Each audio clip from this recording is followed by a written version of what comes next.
Okay, so what was the last heading under this topic? Sakshi, am I audible? Yes, sir. What was the last heading in kinds of company?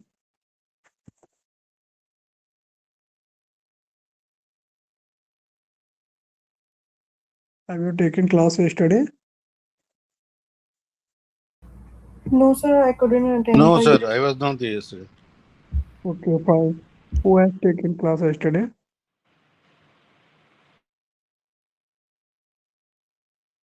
किसने class लिया था yesterday को आप में से?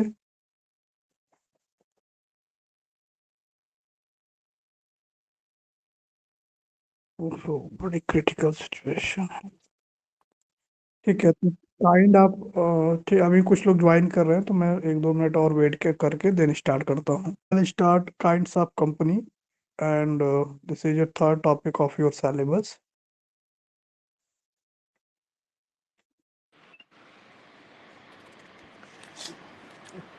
Company law, yes I was there. Labour में नहीं था, इसमें था। Okay.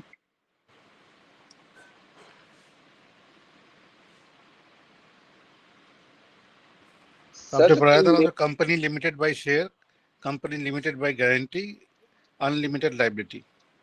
ओके, हाँ याद आ गया। ठीक है, ठीक है। So company limited by share, limited by guarantee and एक आपका था अनलिमिटेड कंपनी ना।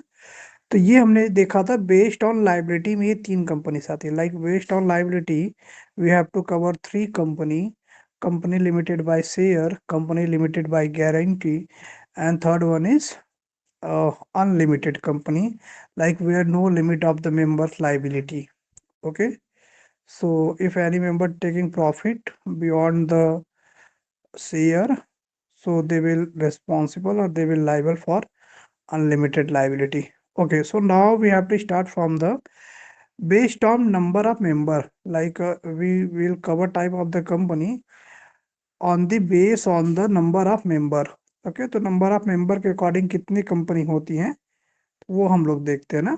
सो बेस्ड ऑन नंबर के अकॉर्डिंग 1 पर्सन कंपनी होती है। Like based on number we have to cover 1 person company, private company and public company. Okay, so everyone right down under heading third, and third heading is based on number, like kinds of company based on number. Written kinds of company based on number. So first one is 1 person company, like a single person can be a member of company. And anyone know, like when one member of company introduced in Company Law Act 2013?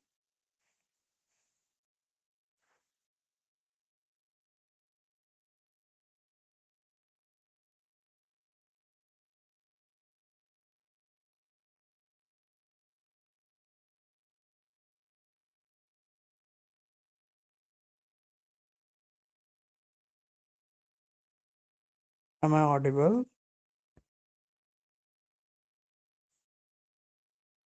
Yes sir. Anyone know when 1 person company was introduced first time? Sakshi, you know?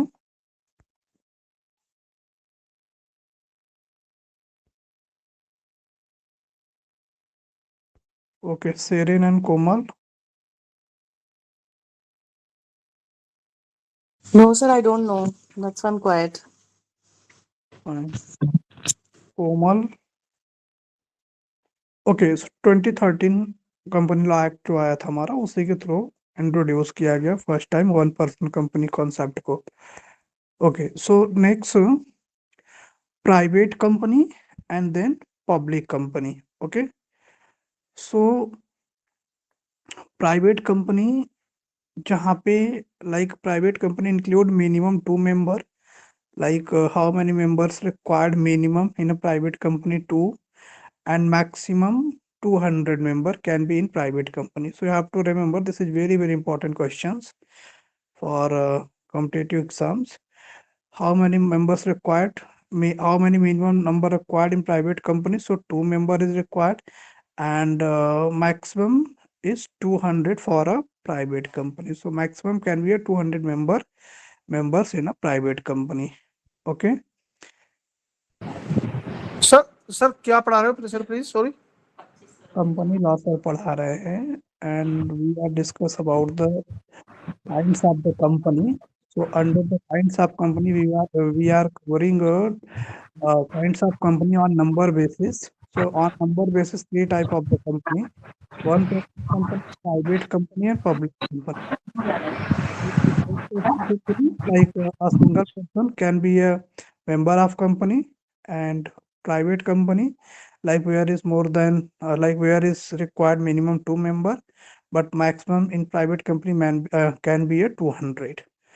And main essential of private company, like private company can restrict the transfer of share, and can also restrict to issuing share for public invitation, like for getting it can restriction for issuing share to a public for collecting the fund.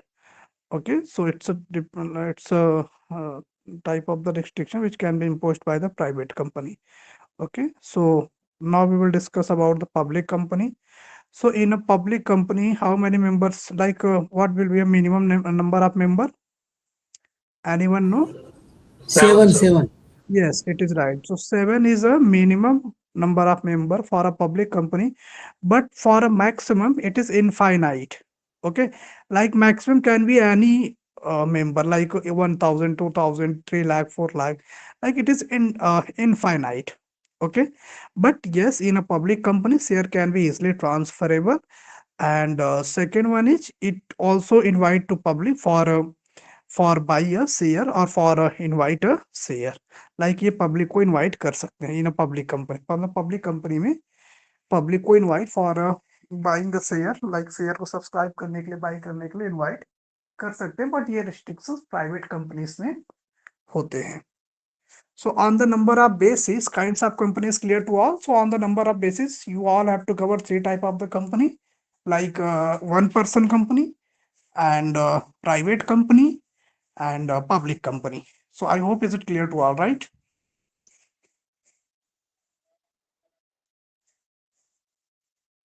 Yes, sir. Clear. Okay, so next kinds of company on the basis of control. Okay, so kinds of company on the basis of control. So first one is holding company, then subsidiary company, then associate company. Sir please थोड़ा slow बोलें sir. हाँ, holding company,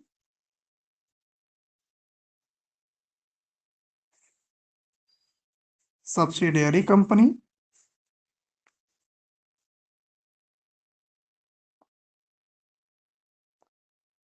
associate company.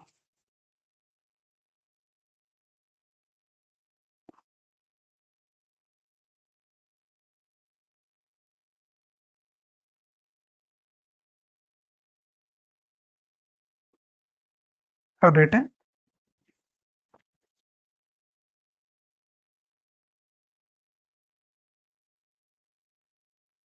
Sir ये क्या private companies है sir ये जो नहीं, तीनों बेस्ड ऑन company है, hold.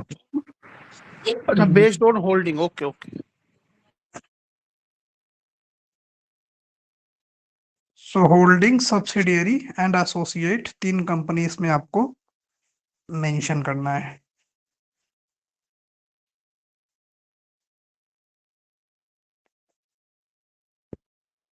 So anyone know example of any holding company? It's a very common question for all.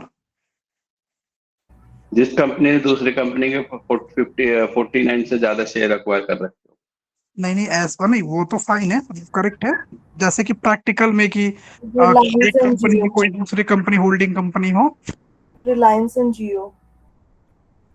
वो तो सेम ओनर खा गया। और कोई? ओनर वो कंपनी तो अलग है ना, वो सब्सिडियरी हुई ना उसकी। अदा Adani enterprise and ACC limited and Ambuja limited. हाँ, इसको आप कह सकते हैं उसकी होल्डिंग कंपनी है, ठीक है। सो और भी होता है, लाइक आपने सुना होगा कि टाटा ने किसी सर अदानी ने एनडीटीवी को टेक ओवर किया है। या इट इज फाइन। तो ऐसा एग्जांपल बताओ जो एक डिफरेंट पर्सन का रहा हो और किसी ने टेक ओवर कर लिया हो। Okay, so that is a holding company. तो अडानी की वो होल्डिंग कंपनी हो जाएगी। Okay, so holding company means control by another company, मतलब company is control by another company. Like एक कंपनी अगर किसी दूसरे कंपनी के थ्रू कंट्रोल है, सो जो पहली वाली कंट्रोल कंपनी है ना, तो वो कैसी कंपनी होगी? होल्डिंग कंपनी हो जाएगी। Second one is subsidiary company. Okay, so anyone know an example of subsidiary company?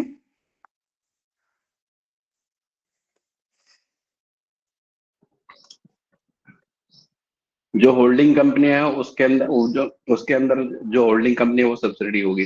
जैसे अदानी ने एसीसी को खरीदा, एसीसी ने किसी थर्ड पार्टी कंपनी को खरीदा। अरे वाह, बिल्कुल करेक्ट है ना। देखो एक चैन टाइप में है ना, जैसे कि एग्जांपल, अब एक हम अडानी, जैसे हम तीन कंपनी लेते हैं ना, अब उनको छोड़।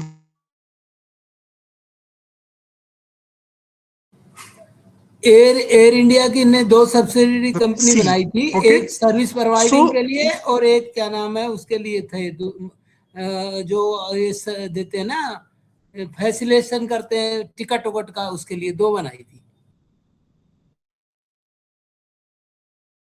हाँ ठीक है, हम समझते हैं लाइक तीनों कंपनी को एक बार फिर से। सो एक हो गया,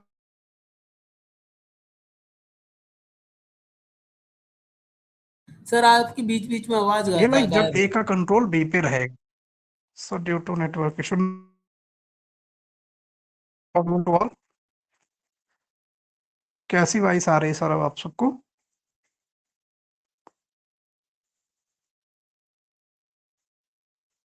हेलो? हाँ जी सर, आ नहीं रही है अब अब। तो आ रही, बीच बीच में गायब होती है सर। अच्छा, अब ठीक है।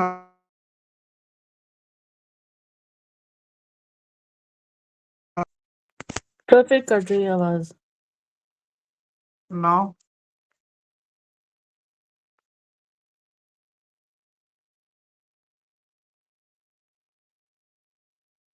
Now am I audible? Yes अभी सर। ठीक है सर, वो बीच बीच में मैं बता रहा, बीच में दिक्कत होती है सर। अच्छा ठीक है, ठीक है। सो मैंने क्या बताया, लाइक होल्डिंग कंपनी में कौन सी कंपनी याद आएगी? अगर कोई कंपनी दूसरे कंपनी को होल्ड कर रही है, ठीक है। और होल्डिंग जब किसी दूसरे कंपनी को कंट्रोल करेगी, तो जिसको करेगी that is a subsidiary company, ठीक है। तो इसमें फिलहाल आपको इतना ही देखना है। सो एक होल्डिंग हो गया, एक सब्सिडियरी हो गया, देन एसोसिएट कंपनी देखते हो। तो एसोसिएट कंपनी क्या है? So associate company means significant influence more than 20% voting power. Okay, so जैसे कि मान लो कि अगर एक कंपनी ए है, सो ए का significant influence like 20% voting power B company में है। So B company is associate company of A company. Okay, so अगर आप 20% राइट और मोर देन 20% अगर वोटिंग पावर किसी कंपनी का एक्वायर कर लेते हो, so that company is your holding company. Is it clear?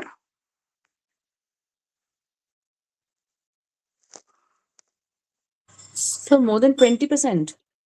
20 और मोर देन 20। ओके। हाँ होल्डिंग में 51% होगा ना सर? हाँ जी, हाँ जी, होल्डिंग करने के लिए 51 होना चाहिए। Okay, and now we will cover kinds of company on the basis of ownership. Kinds of company on the basis of ownership.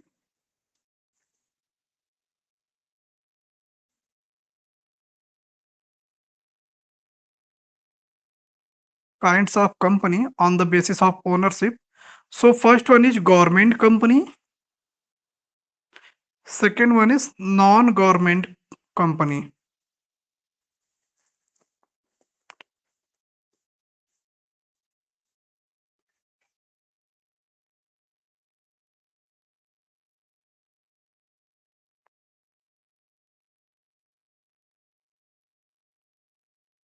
So Government company means like 51%, 51 or more than 51% share held by government. Like अगर आपने कोई company open किया and if your share more than 50 or more than 51% is held by the government, so your company is considered as a government company. या जिस भी company का share 51 और more then 51% के से ज्यादा गवर्नमेंट होल्ड करता है, so that company is known as a government company. Okay, so Bharat heavy electronic limited, it is an example of the government company. So is it clear? Yes, sir. Next one is non-government company. So non-government company example of private company, जिसमें like individual person, like जितने भी 2 3 4 owner रहते हैं वो hold करते हैं। So non-government company means private company. Next आपका आता है on the basis of nationality. So on the basis of nationality, two types of the company: Indian company and foreign company. So Indian company means registered in India as per the Company Act 2013. And foreign company means incorporated outside of India but operate in India. You are getting meaning of this word? Foreign company means incorporated outside of India but operate in India. You are anyone getting meaning of this point? Registration बाहर ठीक है, के register देश से बाहर बाहर होगी, हुआ। काम यहाँ पे करेगी। ठीक है sir. Yes, it is right. So that company is a foreign company.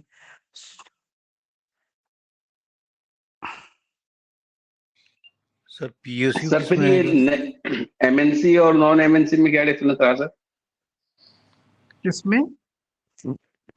MNC और नॉन एमएनसी में क्या रहा सर? ये Company, multinational company and non-multinational company. हाँ,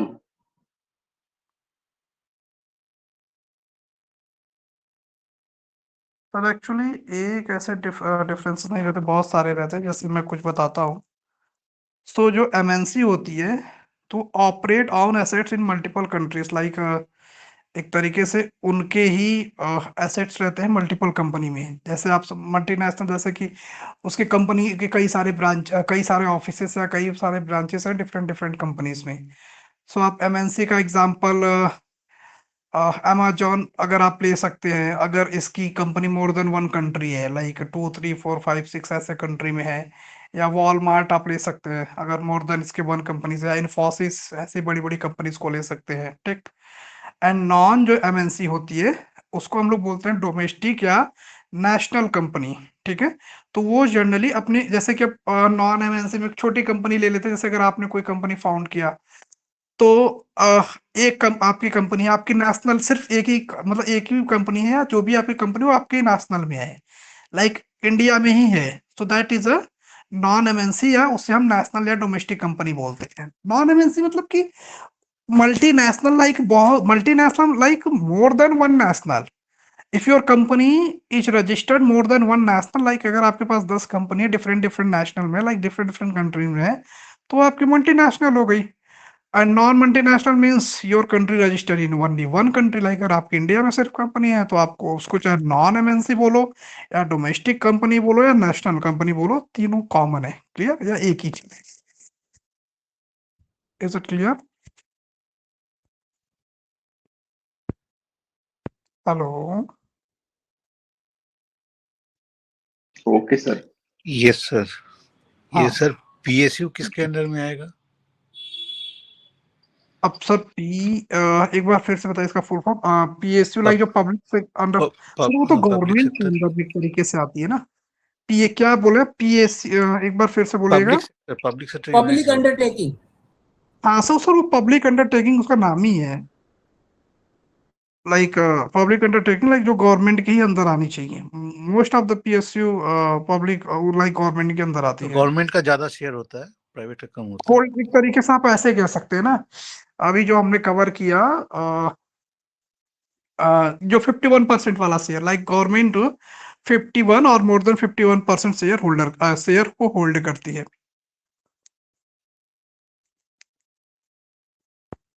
is it clear?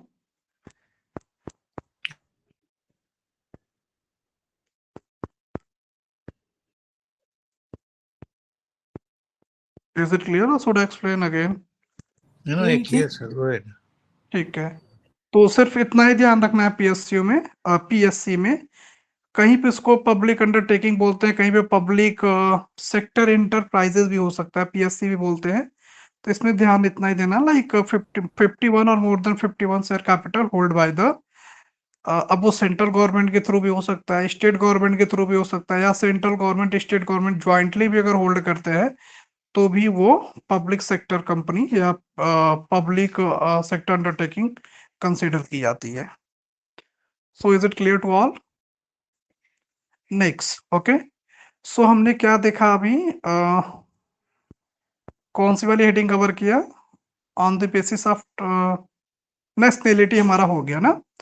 So after that we will cover on the basis of listing. On the basis of listing, like kinds of company on the basis of listing. So first one is listed company, second one is unlisted company. Listed means a company which is listed on stock exchange. So India में कितने stock exchange है? Anyone please state? 2, BSE और NSE। हाँ, so one Bombay, one Delhi, okay, and non-listed means like stock exchange पे exchange वो नहीं है, listed नहीं है। नेक्स्ट आता है some special type of the company. तो some special type of company में हमें 2-3 कंपनी कवर करना रहता है, लाइक स्मॉल कंपनी। सर ये जो लिस्टिंग कंपनी, थोड़ा सा इसको बताओ सर, इसके बारे में क्या मतलब समझ में नहीं आया। सर डिटेल में आपको अच्छा मैं बताता हूँ लिस्टिंग कंपनी एग्जैक्टली क्या होता है। फिलहाल अभी आप इतना लिखिए उसमें कि लिस्टिंग कंपनी वो कंपनी होती है जो कि 2 में से किसी एक स्टॉक एक्सचेंज पे तो रजिस्टर्ड होती ही होती है।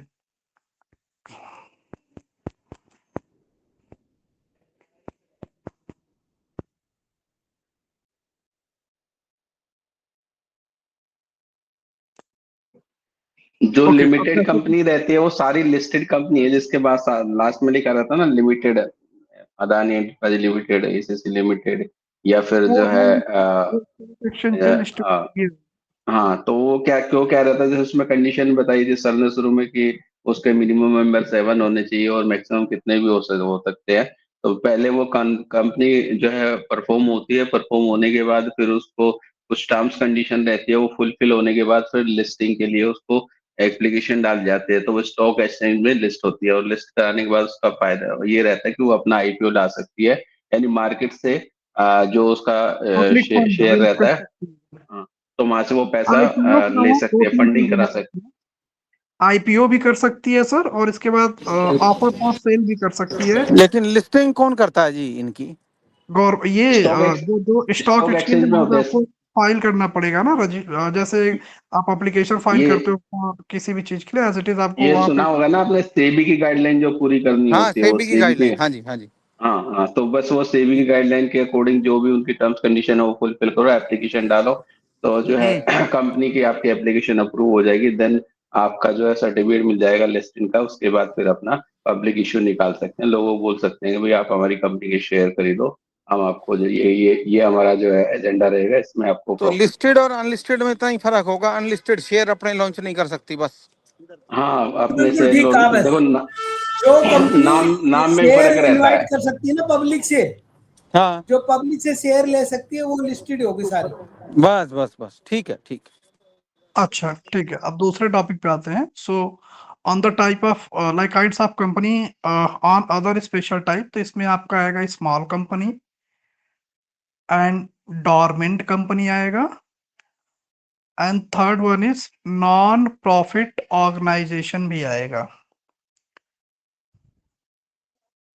Okay, so other special type of company में we have to cover small company, dormant company, non profit organisation भी आएगा। So small company means like define based on capital and turnover limit, like individual जिस purpose के लिए बनाया गया उसको define करेंगे, कितना टर्नओवर रहेगा, कितना लिमिट रहेगा, सब कुछ डिफाइन कर देंगे। एंड डोरमेंट कंपनी में क्या रहेगा, like form for a future project और इनएक्टिव, लाइक डोरमेंट कंपनी आप ऐसे समझ सकते हैं कि फ्यूचर प्रोजेक्ट, लाइक कुछ ऐसा प्लान है, कोई प्रोजेक्ट करने का प्लान है, तो इसलिए ऐसी चीजों को फॉर्म किया जाता है उस वर्क को कंप्लीट करने के लिए। जैसे आप मान सकते हैं कि अगर कोई एक टेंडर मिला, कॉन्ट्रैक्ट मिला, तो उसे लगता है नहीं, विदाउट फॉर्मिंग द कंपनी उसे कंप्लीशन करना थोड़ा हार्ड है। तो इस बेसिकली इस पर्पज से ही डोरमेंट कंपनी का फॉर्मेशन होता है। नॉन प्रॉफिट कंपनी में आप चैरिटी को रख सकते हैं, जो कोई चैरिटेबल ट्रस्ट है, एजुकेशनल ट्रस्ट है, so that is consider as a non profit company. तो ये तो आपका काइंड्स ऑफ कंपनी के ऊपर नोट्स रहा। सो आई थिंक समाज सर में क्या स्मॉल बताया था सर सर स्मॉल आपने? कंपनी की कोई लिमिट है क्या? Sir small company as per the definition तो लिमिट कुछ न कुछ तो ही है। मैं एक बार डेफिनेशन खोल के बता देता हूँ आपको, क्योंकि definition as per the company law जो है वो मैं बता देता हूँ। इसमें ये है कि first thing which is defined two clause 85 and a private company excluding holding and subsidiary companies, section 8 companies or act special having अच्छा, इसमें ये कह रहा है कि 10 करोड़ से ज्यादा इसका पेड अप शेयर कैपिटल नहीं होना चाहिए। 10 करोड़ सर? हाँ जी, paid up share capital not exceeding 10 crore as paid पर up the paid up share capital sir इसका 1 ईयर में मोर देन 10 करोड़ से ज्यादा नहीं होना चाहिए। इट इज किसका गिवन सर, इन किसका किसका? Small company. Paid capital not cannot be more than 10 crores. हाँ, but it is paid up capital share. हाँ जी, and it was added by the 1st December 2025, like जो 1st December 2025 में amendment हुआ not more than, हाँ sir, 10 उसके through बताइए 10 करोड़ से ऊपर इसका टर्नओवर नहीं होगा, उसका पेड अप शेयर कैपिटल नहीं होना चाहिए।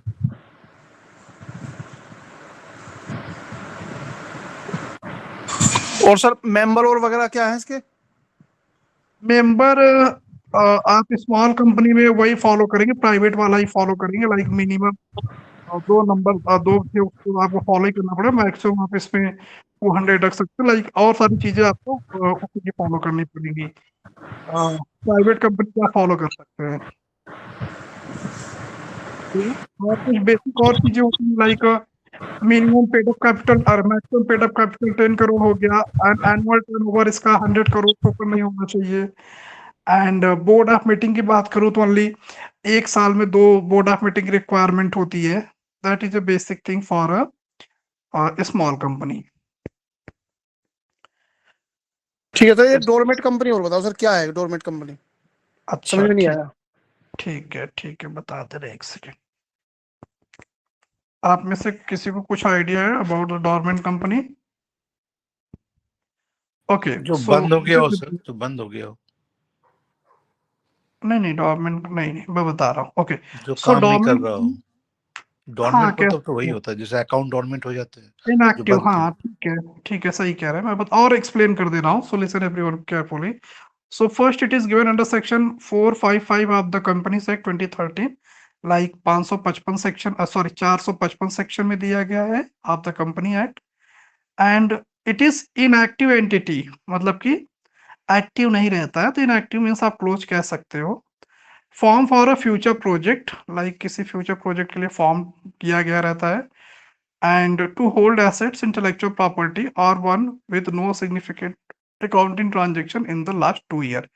तो लास्ट 2 ईयर्स, लाइक किसी गवर्नमेंट कंपनी में आप पहले तो आप इनएक्टिव समझेंगे, like it is inactive entity होता है, किसी फ्यूचर प्रोजेक्ट के लिए फॉर्म किया जाता है, and assets and intellectual property सब चीजों को होल्ड करता है, बट इस कोई सिग्निफिकेंट या कोई accounting transaction with in last 2 year नहीं रहता। अगर विद इन लास्ट 2 ईयर अगर कोई ट्रांजेक्शन नहीं है तो उसको हम इनएक्टिव कंपनी बोल सकते हैं। Is it clear?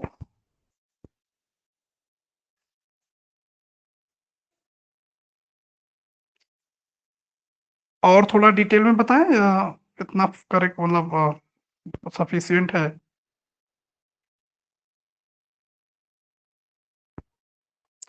हेलो,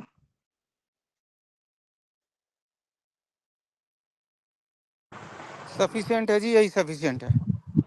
हाँ, तो इनएक्टिव होती है, लास्ट 2 ईयर्स उसका कोई ट्रांजैक्शन नहीं होता, किसी फ्यूचर प्रोजेक्ट के लिए इसको बनाया जाता है जिससे कि ये एसेट्स को होल्ड कर सके, इंटेलेक्चुअल प्रॉपर्टी को होल्ड कर सके। लेकिन बेसिक ये ध्यान रखना है कि इनएक्टिव होती है, 2 साल से इसका कोई फाइनेंशियल ट्रांजैक्शन नहीं होता और फ्यूचर प्रोजेक्ट के लिए इसको फॉर्म किया जाता है। That is a basic for a dormant company. और इसमें जैसे कि अब कंपनी जब इनएक्टिव है तो इसका इंस्पेक्शन नहीं हो सकता, इन्वेस्टिगेशन नहीं हो सकता, तो ये सब तो कुछ मतलब कॉमन चीजें हैं। ओके, सो नेक्स्ट टॉपिक पे अब हम आते हैं। तो नेक्स्ट टॉपिक एक बार देख लेते हैं आपका क्या नेक्स्ट टॉपिक है, देन अब नेक्स्ट टॉपिक स्टार्ट करते हैं।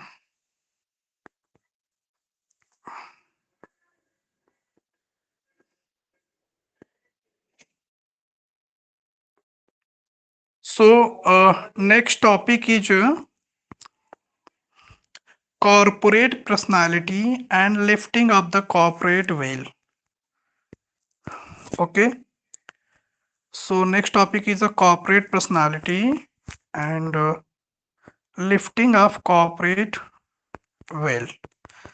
So I think corporate veil का प्रिंसिपल तो आपने सुना ही होगा, एंड कॉर्पोरेट पर्सनालिटी का भी किसी ने पहले कोई दूसरे लोग पढ़े थे, मतलब कंपनी लॉ एक बार मैंने और पढ़ाया था, बट उसमें कोई और आई थिंक सीनियर या कोई और बैच के स्टूडेंट रहे होंगे उसमें, कोई नहीं। So what is the meaning of corporate personality, anyone no?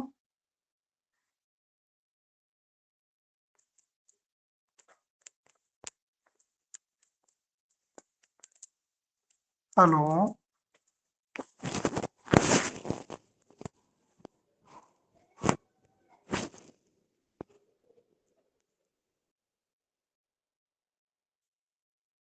am I audible?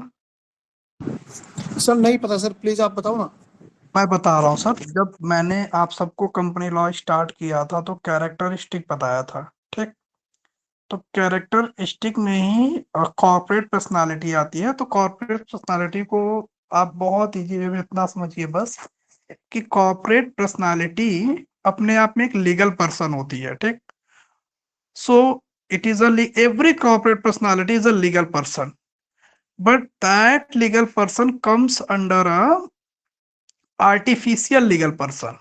Okay, so human is an example of natural legal person, but corporate personality is an example of artificial legal person. Okay, and every corporate personality, जो हमने सारी पिछली चीजें पढ़ी हैं, like independent existence होती है, perpetual succession होता है, right to own property, like company की खुद की प्रॉपर्टी रहती है, कैपेसिटी टू सू और sued, like company has right to file a suit और it can sue against the company, like company के अगेंस्ट भी सूट हो सकता है।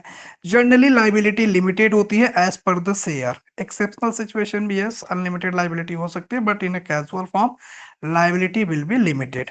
Okay, so what we have to mention, first thing, like corporate personality is a foundational concept of the company law, and it means company is a legal person, but yes, it comes under the artificial legal person which is created by the company law act 2030।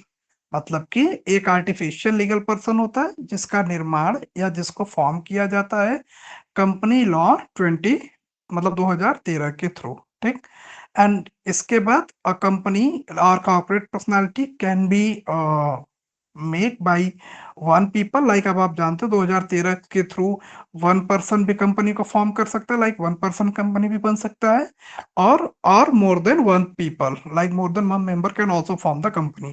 तो ये भी आप mention कर दोगे कि ये एक आदमी के थ्रू और मोर देन वन पीपल के थ्रू भी फॉर्म किया जा सकता है। So definition is clear to all?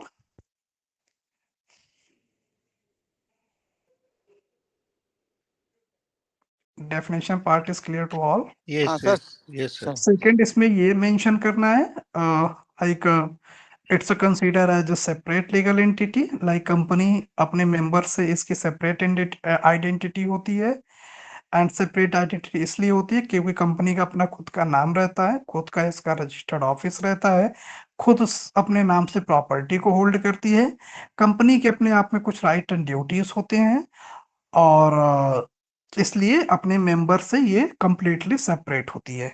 बाकी आप उसमें सारे, जैसे आपने लीगल एंटिटी पहली हेडिंग बताया, इंडिपेंडेंट एग्जिस्टेंस आपने बताया, it is completely separate from share holder and directors or promoters of management.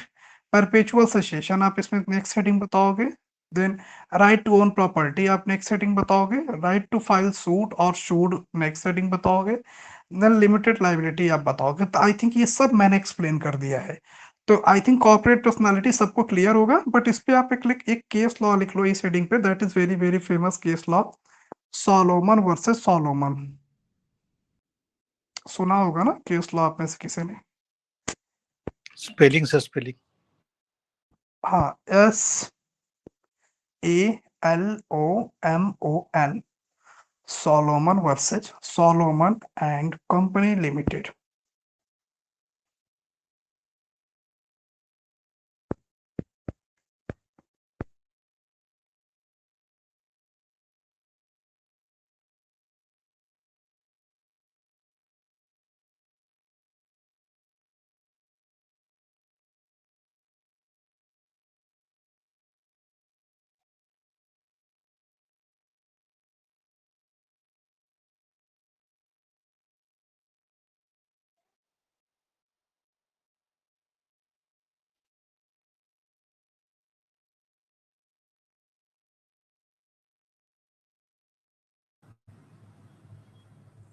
मैं फैक्ट डिस्कस करूंगा। आपने केस लिख लिया?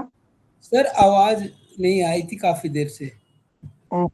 Okay, so the case name is Solomon versus Solomon case, and this case is on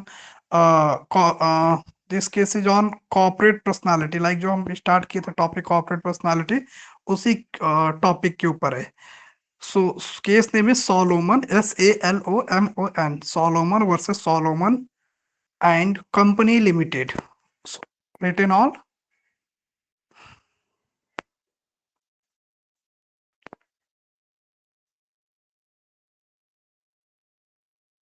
आप सबने लिख लिया?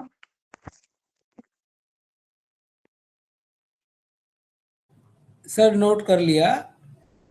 हमें बताया गया था पहले कि ये केस, जब कोई केस याद नहीं आ रहा तो किसी भी केस में लिख दो, तो ये सही है? सही है, बिल्कुल सही है। क्योंकि सबसे फेमस अगर कोई केस लॉ पूछे कंपनी लॉ में तो सोलोमन वर्सेस सोलोमन ही है। क्या था इसमें जी, एक बार बता दें तो थोड़ा सा ब्रीफ में ही। बता रहे हैं ना, ब्रीफ में बिल्कुल शॉर्ट में बता रहे हैं, बट आप सब अच्छे समझना ना। जी एक्चुअली बिल्कुल। हाँ, हाँ जी। सोलोमन जो थे ना, तो सोलोमन ने कंपनी फॉर्म किया अपने ही नाम से, लाइक सोलोमन एंड कंपनी के नाम से, ठीक। और पहले के लोग बहुत ही क्लेवर होते थे, तो उन्होंने, सोलोमन ने क्या किया कि कंपनी में मान लेते हैं कि 100% शेयर होते हैं, एग्जाम्पल, ठीक। तो 100% शेयर में से मान लेते हैं 30% सोलोमन खुद होल्ड कर लिए, और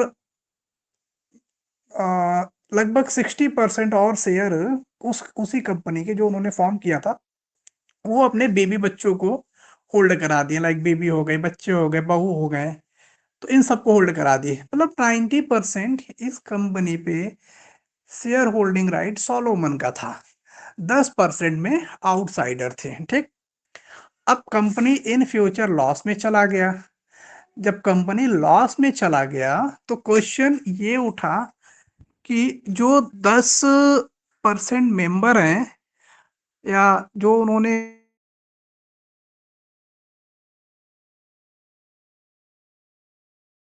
लगाया, तो वो 10% पैसे, उनका जो लॉस हो गया है उसको सोलोमन दे। इसलिए सोलोमन दे क्योंकि 90% शेयर होल्डिंग उसकी थी, तो जो उसने प्रॉफिट कमाया है वही सोलोमन दे, ठीक। तो this was a fact of this case. So everyone is getting fact of the case. Then आगे मैं बताऊं। ठीक है ठीक सर, है ठीक जी, है। आ गई बात समझ। हाँ, अब इसके बाद क्या हुआ, तो सोलोमन ने बोला कि 90% मैं या मेरी फैमिली शेयर होल्ड करती है, डेट इज फाइन, मैं इस पे एग्री करता हूँ, बट कंपनी लॉस अगर हुई है कंपनी को, तो कंपनी का पैसा मैं नहीं दूंगा। मैं इसलिए नहीं दूंगा क्योंकि company it's separate from its member, like as per the company law, company अपने मेंबर से सेपरेट होती है, एंड कंपनी और मेंबर को आप एक नहीं बोल सकते, इसलिए कंपनी का पैसा अगर मतलब कंपनी को कोई लॉस हुआ है और उसकी वजह से अगर कोई आपको भी लॉस हो रहा है तो वो पैसा मैं नहीं दूंगा। तो कोर्ट का भी डिसीजन ये आया कि हाँ, कंपनी की जो एग्जिस्टेंस होती है that is just separate from the members and member is liable only as per the share, not for his own property like from home or from house or from car। तो उनसे उनके responsibility नहीं होगी ना। तो जैसे कि example मैं आपको देता हूँ कि अगर मान लेते हैं कि कंपनी में 90% शेयर हो, मतलब 90% इन्वेस्टमेंट किया गया बाई सॉलोमन, और उन्होंने इतना इन्वेस्टमेंट किया तो 90% शेयर भी होल्ड किए, और पूरा बजट हम कंपनी का 1 करोड़ मान लेते हैं, और जो 10 मेंबर लाइक जो 10% था वो 10 लाख डिफरेंट डिफरेंट मेंबर के थ्रू उसमें डिपॉजिट किया गया कंपनी को फॉर्म करने के लिए, या शेयर मतलब बाई किया गया, तो 1 करोड़ की कंपनी हो गई। अब जब कंपनी लॉस में गई तो मान लेते हैं कंपनी 20 लाख की बिकी। ओके, तो जब 20 लाख का कंपनी सेल होगा तो 90% अगर सॉलोमन ने इन्वेस्ट किया तो 90% सॉलोमन ले लेगा। तो 20 लाख का 90% आप मान के चलो मोटा मोटा 18 लाख आ जाएगा। ठीक, तो 18 लाख चलो सॉलोमन रख लिया, 2 लाख बचा। अब 2 लाख में 10 लोगों को बांटना है तो बहुत ही कम आएगा, क्योंकि अब उनको मिलना चाहिए था, 10 लोग थे 1 लाख इन्वेस्ट किए हैं, बट वो 2 ही लाख मिल रहा है, तो सब पे 20,000 जाएगा। तो उन्हें लगा कि नहीं, हम लोग लॉस में हैं, सॉलोमन सारा फायदा रख लिया। लास्ट में कंपनी के सेल आउट होने के बाद जो फायदा मिला वो भी रख लिया। तो सोलोमन ही सब कुछ किया है, सोलोमन ही हमें पैसा दे। तो जब केस ये फाइल हुआ तो कोर्ट ने इसे डिनाई कर दिया, बोला कि नहीं, जैसे आप मेंबर हो as per the company law, ऐसे वो भी मेंबर है, और जितना आपने शेयर रखा, मतलब कंपनी एक सेल हुई, सेल होने के बाद एज पर द शेयर आप सबने इक्वल इक्वल प्रॉफिट रखा, और अगर फिर भी अगर आपका शेयर कुछ डूब रहा है, कोई लॉस हो रहा है, तो उसके लिए सॉलोमन रिस्पॉन्सिबल नहीं है, he was also member as you, आपके जैसे वो भी मेंबर था। उसकी एग्जिस्टेंस कंपनी से सेपरेट थी, वो बात की बात है को कितना शेयर होल्ड करता था। So is it clear to all? Yes sir, correct. हाँ, तो बहुत सिंपल सा केस है, बहुत सिंपल सा। तो सिर्फ इसमें यह दिखाया गया है कि member is separate from the company, either member is holding 90% share और 80% share, that is a different thing. It is not like member can not become a company, तो मेंबर कंपनी बन ही नहीं सकता। तो मेंबर कंपनी दोनों different होते हैं। Member की responsibility as per the share casually होती है, एंड अगर कंपनी को कोई लॉस होता है तो मेंबर का जितना शेयर रहेगा वो डूबेगा, ना कि वो अपने घर की चीजों को सेल करके दूसरों का पैसा देंगे। ठीक है, चलो next. So the next topic on this syllabus is corporate lifting of corporate wealth. Okay, so the next topic is lifting of corporate wealth.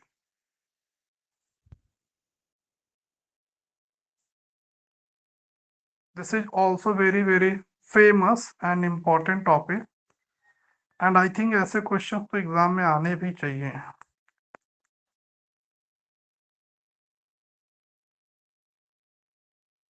Heading mention किया आप सबने? हेडिंग इज लिफ्टिंग ऑफ हो गया कॉर्पोरेट। नोट हो गया sir, हो गया। ठीक है, अब इसको अच्छे समझते हैं, what is the lifting of corporate wealth. So the lifting of the corporate will is a legal exception, the doctrine of separate legal entity। अब अच्छे समझिएगा आप। देखिए, दो चीजें होती हैं, एक तरीके से मतलब एक साइड कंपनी लॉ ये कहता है कि member is separate from the company, like company की अपनी एग्जिस्टेंस होती है, मेंबर की अपनी एग्जिस्टेंस होती है। But lifting of corporate veil इसी का एक्सेप्शन है। इसमें कह रहा है, while the law usually treat a company and its owner as a distinct, like as per the law, owner या members it's a different from the company, but the lifting of corporate will refer the court to a decision to look behind the corporate structure to hold the individuals, directors or shareholder personally liable for the company's action। अब देखिए दो चीजें, अब यही lifting of corporate will कह रहा है। ठीक, तो इसको हिंदी में बोलते हैं ना पर्दे के पीछे का सिद्धांत। बड़ा अच्छा नाम है इसका, पर्दे के पीछे का सिद्धांत ना। अब हिंदी मैंने इसलिए बताया कि आप बहुत अच्छे समझ जाओगे। तो अब actually what is the main object of the company? What is the main object of the court? Anyone please state. Court का मेन ऑब्जेक्ट क्या होता है? कोर्ट का सर, हाँ, कोर्ट का यही है, रिलेटिव का पता करे, जो सबके अरे साथ नहीं, जस्टिस एक करे। वर्ड में, एक, हाँ, जस्टिस। जस्टिस मेन होता है, जस्टिस, ठीक है। कोर्ट इसीलिए फॉर्म किया गया है कि वो जस्टिस कर पाए बाई एनी मीन्स, किसी भी रूट को फॉलो करके दे हैव टू जस्टिस, ठीक।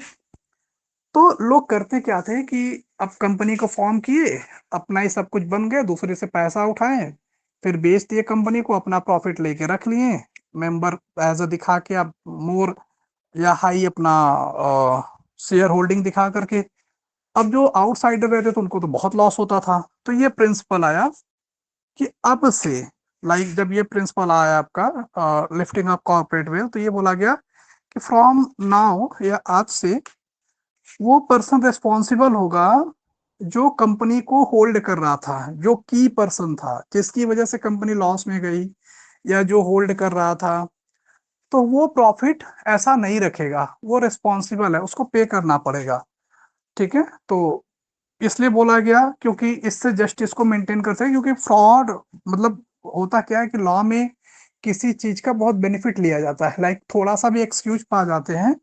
जैसे अभी आप गैस सिलेंडर को देखोगे तो लोग चार चार लेके रखने लगे, ब्लैक में सेल कर रहे हैं। मतलब यहाँ पे लोग किसी चीज को, मतलब लॉ को अगर वैसा कुछ पा गए तो उसको उसमें अपॉर्चुनिटी में कन्वर्ट कर लेते हैं। लाइक कोविड टाइम ऑक्सीजन जैसे ब्लैक में सेल हो रहे थे, तो सेम वही चीज था।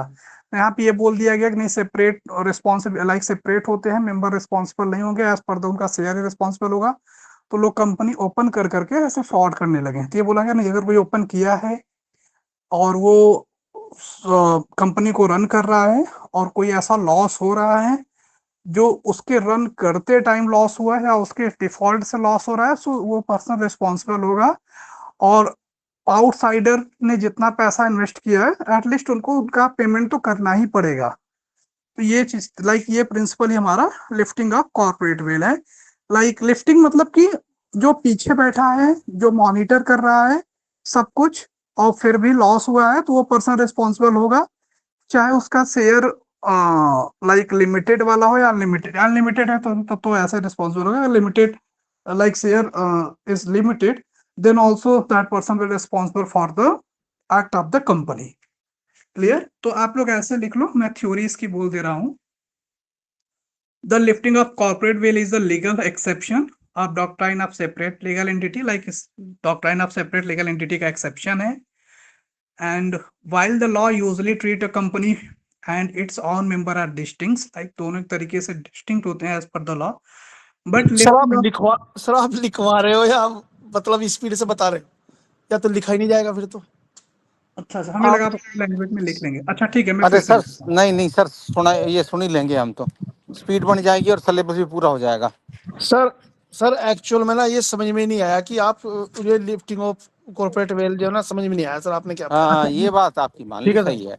असली बात तो ये है, 4 बार क्योंकि पूछ लो, सर सही है, एक्चुअल में बढ़िया है। सर हाँ। लिफ्टिंग ऑफ कॉर्पोरेट वेल का मतलब ये है, एक चीज, जो मेंबर्स है ना सर, जिन्होंने भी कंपनी खड़ी की है, उन्होंने उनकी गलतियों से पर्दा उठाना।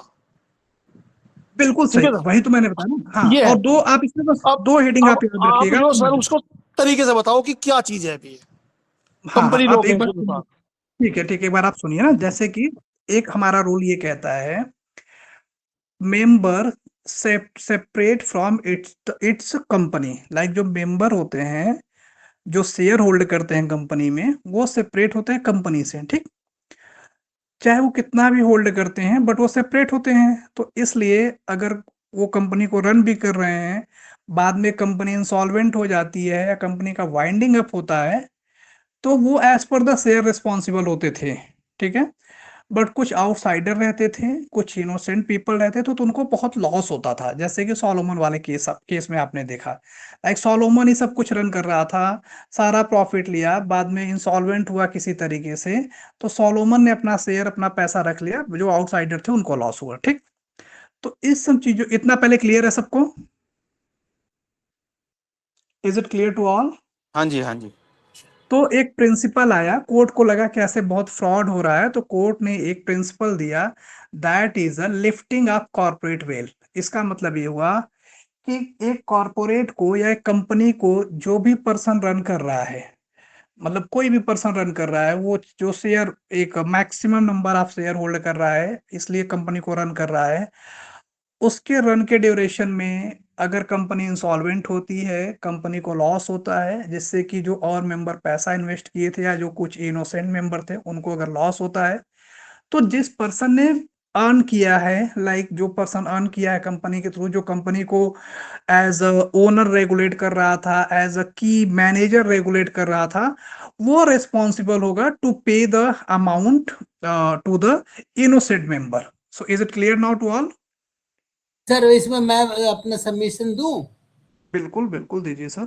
इसमें ये है सर, जैसे कोई कंपनी का मेजर शेयर वाला रन कर रहा था और वो अपनी उसकी गलती के कारण यदि लॉस हुआ कंपनी में, तो वो बिल्कुल रिस्पॉन्सिबल है, ना कि वो केवल रन करने के लिए। वो यदि गलती हुई या फ्रॉड हुआ उसके कारण यदि लॉस हुआ है, दो वो चीजें होती responsible। है। नहीं नहीं, देखिए सर, एक होता है ना मेजर फॉल्ट, मेजर फॉल्ट या गलती में तो ऐसे रिस्पॉन्सिबल होगा, ठीक। बट एक होता है ना कि कोर्ट चीजों को देख के एनालाइज कर लेती है कि आपने जो सिचुएशन क्रिएट किया है, वो सिचुएशन बाय लॉ भले ही लीगल लग रहा है, बट हाँ आपकी फॉल्ट है, या आपने फॉर मेकिंग अ प्रॉफिट ऐसा किया है, तो भी कोर्ट अपने डिस्क्रिशनरी पावर का यूज करके आपको रिस्पॉन्सिबल हेल्ड कर सकती है, और आपको पे करना पड़ेगा। जैसे होता है ना कि कभी कभी कोई फ्रॉड डायरेक्टली, जैसे कि कोई मर्डर विद एक्सक्यूज करता है, कोई विदाउट एक्सक्यूज करता है, ठीक। तो अगर विदाउट एक्सक्यूज करोगे तब तो चलो ऐसे डेथ पेनल्टी मिलेगी, बट अगर विद एक्सक्यूज भी कर रहे हो, then court will analyse the reason कि किस रीजन से आपने किया। अगर कोर्ट को लगेगा कि नहीं आपकी फॉल्ट है वहां पे, तो कोर्ट पनिशमेंट देती है। सेम चीज यहाँ पे भी है।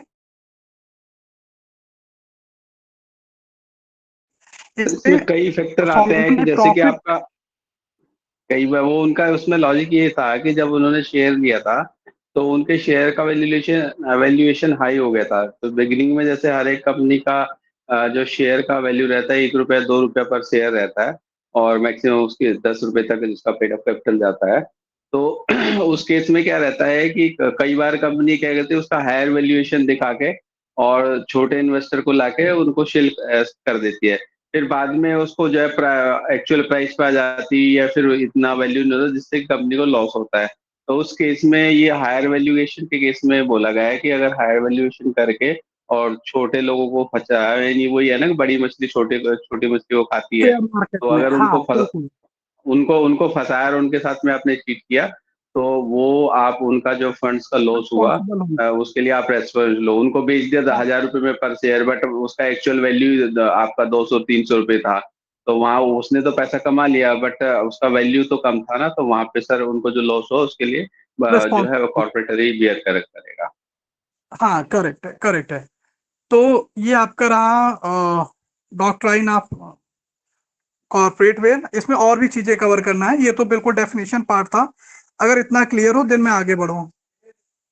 ठीक है सर, आगे बढ़िए सर। ओके ठीक है। सो कुछ ग्राउंड्स हैं फॉर अ कॉर्पोरेट वेल, मतलब कि कैसे कैसे कॉर्पोरेट वेल हो सकता है, लाइक कभी इन सब चीजों को चेक करेंगे। तो पहली हेडिंग आती है प्रिवेंशन ऑफ फ्रॉड और इम्प्रॉपर, लाइक अब फ्रॉड आप किसी तरीके से कर रहे हो, जैसे अभी सर ने बताया, या कोई इम्प्रॉपर कंडक्ट कर रहे हो या मिसकंडक्ट कर रहे हो, तो इस अब ये क्या, अब ये केस टू केस डिपेंड करेगा, लाइक फ्रॉड का मैटर क्या था, मिसकंडक्ट क्या था, आपने क्या पब्लिक को शो किया, क्या नहीं शो किया, या इंटरनल लेवल के पे शेयर की प्राइस को हाई किए फिर डाउन किए लोगों को इंटरेक्ट करने के लिए। तो this is a first ground. Second one is like determination of enemy character. Okay, so it means like the court may look at the nationality of the people in control to see if the company is an enemy. okay, कुछ लोग tax evasion के लिए भी ऐसा करते हैं, तो वहां पे भी और पर्सन रिस्पॉन्सिबल होगा। और उसके बाद बहुत सारे ग्रुप ऑफ कंपनीज भी दूसरे को टारगेट करके किसी का वाइंडिंग अप कराती हैं, मतलब किसी के थ्रू, तो जिससे कि कोई कंपनी डूब जाए, जो उसके छोटे छोटे मतलब कंपनी तो डूबेगी और छोटे छोटे इन्वेस्टर्स उनको लॉस होता है, तो वहां पे भी ये प्रिंसिपल आता है, ठीक। लाइक कॉर्पोरेट वेल को अप्लाई करके छोटे छोटे इन्वेस्टर्स को प्रोटेक्ट किया जाएगा। एक लास्ट आता है public policy. Public policy means like to the interest of the public. किसी भी केस के फैक्ट को सुनने के बाद अगर कोर्ट को लगेगा कि यहाँ पे जो छोटे इन्वेस्टर्स हैं या छोटे कैटेगरी के जो शेयर होल्डर्स हैं उनके साथ अनजस्टिस किया गया है या किसी भी टाइप का फ्रॉड हुआ है, तो वहां पे भी कॉर्पोरेट वेल का प्रिंसिपल अप्लाई होगा। ओके, तो आप 4 हेडिंग एटलीस्ट आप लिख लो। पहला इसलिए होता है कि जहाँ पे फ्रॉड एंड मिसकंडक्ट होता है। दूसरा इवेजन, जहाँ पे लोग करते हैं टैक्स इवेजन। तीसरा ग्रुप ऑफ कंपनी जब टारगेट करती है तब। And fourth is public policy के केस में। Public policy means to the interest of the public. Is it clear?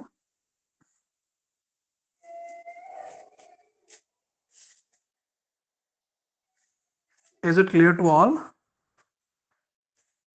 Public Yes, sir. Policy वाला थोड़ा दोबारा बता दो। पब्लिक पॉलिसी का मतलब सर जैसे होता है ना कि हम 4 ग्राउंड लिखने के बाद लिख देते हैं एक ग्राउंड अदर रीजनेबल रीजन, ठीक।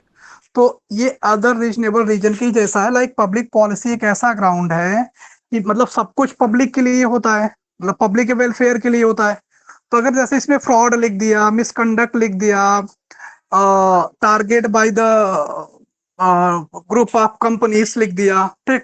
बट हो सकता है कि बहुत सारी चीजें छूट जाती हैं और मतलब उस लॉ को बनाते टाइम सारी हेडिंग्स नहीं याद आती कि और किस वजह से मतलब किस वजह से कंपनी दूसरे साथ फ्रॉड कर सकती है। ऐसे ग्राउंड अगर कुछ मिस हो जाते हैं तो इसलिए अदर रीजनेबल ग्राउंड लिख देते हैं या पब्लिक पॉलिसी लिख देते हैं। Like for the public welfare. किसी भी सिचुएशन में अगर लगता है कि हमें कॉर्पोरेट वेल्थ का प्रिंसिपल यूज करने से माइनर्स इन द लाइक जो छोटे छोटे इन्वेस्टर्स हैं, जो छोटे छोटे शेयर होल्डर हैं, उनका वेलफेयर होगा या उनके इंटरेस्ट को प्रोटेक्ट किया जा सकता है, then public policy principle will use by the court. ठीक है? नहीं सर, समझ में नहीं आया। सर मैं कुछ बोलूं? हाँ, बोलिए बोलिए बोलिए बोलिए। ये सर जो है हमने जो है ना पार्टनरशिप और उस वाले सब्जेक्ट में पढ़ा था। इसमें पब्लिक पॉलिसी में एक एग्जांपल दे रखा था कि वर्ल्ड वार 2 का कुछ वो था, जर्मनी वाला कोई इंग्लैंड में कंपनी खोले हुआ था। तो पब्लिक पॉलिसी ये थी कि अपने दुश्मन कोई आपका उसमें वो फैक्ट्री या कुछ वो लगाए हुए है तो उसको कंपनसेट नहीं करेगी सरकार। तो जब उसमें कारपोरेट व्हील उठाया तो पता चला कि वो तो जर्मन था जो कि इंग्लैंड के अगेंस्ट था, तो that was against public policy, तो उसको कुछ नहीं दिया था। तो पब्लिक पॉलिसी उस टाइप्स के। या फिर कोई पब्लिक पॉलिसी है कि कोई जैसे गलत काम नहीं होना चाहिए, कोई मान लो उससे नारकोटिक्स प्रोसेस कर रहा है, ठीक है, सही है। अब ठीक है, एक बार मैं बताता हूँ। नहीं सर, सही है। एक बार सर को मैं समझा देता हूँ। जैसे सर आप सुनिए, जैसे ये बोला, जैसे 4 ग्राउंड पहले मैंने आपको बता दिया एग्जाम्पल कि इन ग्राउंड पे कॉर्पोरेट वेल का प्रिंसिपल यूज होगा, ठीक। जैसे 4 ग्राउंड में एक एग्जाम्पल आप रख लीजिए, जहां पे फ्रॉड हो रहा है, ठीक। जहां पे बहुत सारी कंपनी मिलकर दूसरे कंपनी को टारगेट कर रही है, ठीक। जहां पे कोई फ्रॉडुलेंट ट्रेडिंग हो रही है, जैसे कि अभी सर एक एग्जांपल दिए थे कि प्राइस को घटा बढ़ा के, ठीक। जहां पे कोई टैक्स इवेजन कर रहा है। तो ये सारे ग्राउंड्स तो हो गए। किसके ग्राउंड्स हो गए? अगर ये सारे ग्राउंड्स कहीं अवेलेबल रहेंगे तो इसके बिहाफ पे कॉर्पोरेट वेल का प्रिंसिपल यूज किया जाएगा और कोर्ट स्मॉल इन्वेस्टर को प्रोटेक्ट करेगी। पहले इतना क्लियर है? Sir clear. हाँ, अब दूसरा पार्ट इसमें ये है, पब्लिक पॉलिसी में आप लिख लीजिए आगे ब्रैकेट में to the interest of the public. आप आगे नेशन भी लिख सकते हैं, मतलब देश के हित में या पब्लिक के हित में। तो देश का हित मतलब पब्लिक का हित, क्योंकि देश हमारा एक आर्टिफिशियल है, पब्लिक इज नेचुरल। तो देश का हित मतलब पब्लिक का है, ठीक है। टू द इंटरेस्ट ऑफ आपने पब्लिक लिख लिया। तो इसमें भी ये कहना चाह रहा है कि जैसे कि मान लेते हैं कि 4 ग्राउंड तो इसमें लिख दिया, ठीक। एक 5वां ग्राउंड ऐसा, मतलब ऐसा किसी तरीके से वो किया गया फ्रॉड या ऐसा कुछ बहुत सारे मेंबर के थ्रू कोई एक्टिविटी की गई जो कि इन 4 ग्राउंड में नहीं फॉल होती। बट हाँ, देखने से ये लग रहा है कि यहाँ पे चीट किया गया है to the small investor by the big investor, ठीक है। तो वहां पे उसको पब्लिक पॉलिसी की कैटेगरी में रख करके स्मॉल इन्वेस्टर को प्रोटेक्ट करेंगे, ठीक है। ठीक है सर, कुलदीप जी का वो समझ में आ गया था अच्छी तरह। कुलदीप जी वाली बात थी, वो समझ में आ गई। हाँ, तो अब उसमें जैसे कि एनिमी वाला, अब एनिमी का ऐसे कोई एग्जांपल नहीं है, तो ये हो गया कि जैसे सर वो एग्जांपल दूसरे वाले एग्जाम्पल दिया था ना उन्होंने, जैसे पॉलिसी के अगेंस्ट काम करके कोई किया है जिसके कारण लॉस हो गया, वो उसको जो शेयर होल्डर रिस्पॉन्सिबल नहीं होंगे। बिल्कुल बिल्कुल करेक्ट है, बिल्कुल करेक्ट। अब इसमें एक और चीज आप देख लीजिए, छोटा सा बचा है, what is difference between both topic. Like पहला हमारा टॉपिक था कॉर्पोरेट पर्सनालिटी, दूसरा था लिफ्टिंग अप कॉर्पोरेट वेल्थ। तो कॉर्पोरेट पर्सनालिटी में क्या रखना है ध्यान कि कॉर्पोरेट पर्सनालिटी के according company and member separate होते हैं एक दूसरे से। लिफ्टिंग वेल में कहता है कि ठीक है सेपरेट होते हैं, बट कोर्ट पीछे के आदमी को, लाइक कंपनी के पीछे कौन रेगुलेट कर रहा था या कंपनी को एग्जैक्टली कौन रेगुलेट कर रहा था, और उसके रेगुलेशन से अगर लॉस हुआ है तो उसको रिस्पॉन्सिबल हेल्ड करती है। और कॉर्पोरेट पर्सनालिटी में सेपरेट हो जाते थे तो इसलिए रिस्पॉन्सिबल नहीं हो पाते थे, एज पर द शेयर और अप टू द शेयर ही रिस्पॉन्सिबल होते थे। बट कॉर्पोरेट पर्सनालिटी में वो पीछे लाइक मोटिव देखती थी, कौन रेगुलेट कर रहा था, उसका मोटिव क्या था, उसके मोटिव से अगर लॉस हुआ है तो उसको रिस्पॉन्सिबल हेल्ड करती थी। सो इज इट क्लियर? ठीक है सर, ठीक है। हाँ, तो ये दोनों में डिफरेंस आप याद रखिएगा, जिससे कि दोनों प्रिंसिपल को आप इजिली एक्सप्लेन कर पाएंगे। तो ठीक है, तो दो हमारे आज टॉपिक हो गए, kinds of share and corporate personality and corporate wealth. And दोनों में आप सोलोमन केस आप मेंशन, दोनों में से कोई भी क्वेश्चन है सोलोमन वाला केस आप मेंशन ही करेंगे। सो नेक्स्ट डे से नेक्स्ट लेक्चर हम स्टार्ट करेंगे, ठीक है? ठीक है सर, अच्छा आपने अच्छा एक्सप्लेन किया, thank you sir. Thank you to all.